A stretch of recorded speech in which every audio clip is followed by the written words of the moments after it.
So hello everyone और स्वागत है आपका मेरे इस ब्लॉग में, इस नए ब्लॉग में। और आज है दिन ट्यूसडे और हमारी है छठ पूजा की छुट्टी जो हमें एक दिन के लिए दिया गया है।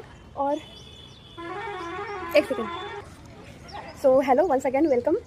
तो आज जैसे कि मैंने आपको बताया, अभी मैं कुछ वीडियोस भी डालूंगी कि मेरा ना एक्चुअली कल ही मन था मुझे छठ घाट पे जाने का। और हमने डिसाइड भी किया था कि मतलब मैं और बहुत सारे टीचर्स ने डिसाइड किया था कि हम सारे जाएंगे।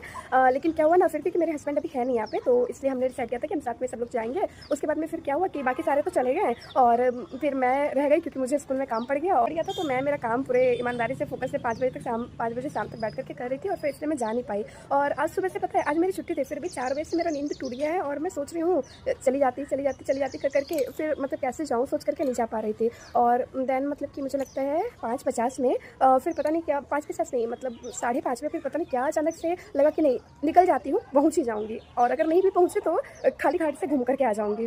फिर जल्दी तैयार हुई और 5:50 में निकल गई घर से। और घर से निकलने के बाद ये मेरा आउटफिट है जो मैंने पहन रखा है। तो फिर घर से निकलने के बाद और फिर ऐसे ही मतलब जैसे बहुत सारे लोग, बहुत सारे ऑटोज वगैरह जा रहे थे, तो फिर मैं पहुँच तो गई।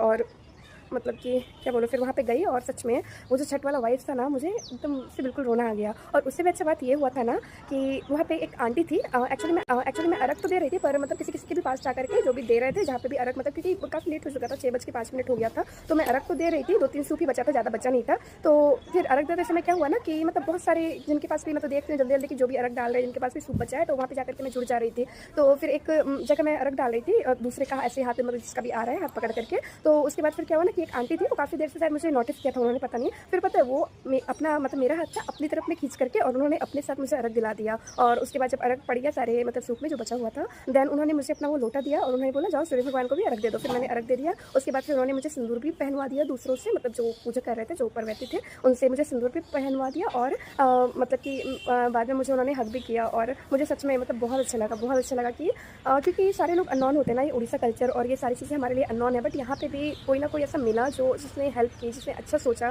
तो मैं प्रे करूँगी कि वो जहाँ पे भी हैं वो खुश रहे और अच्छे से रहे। और क्या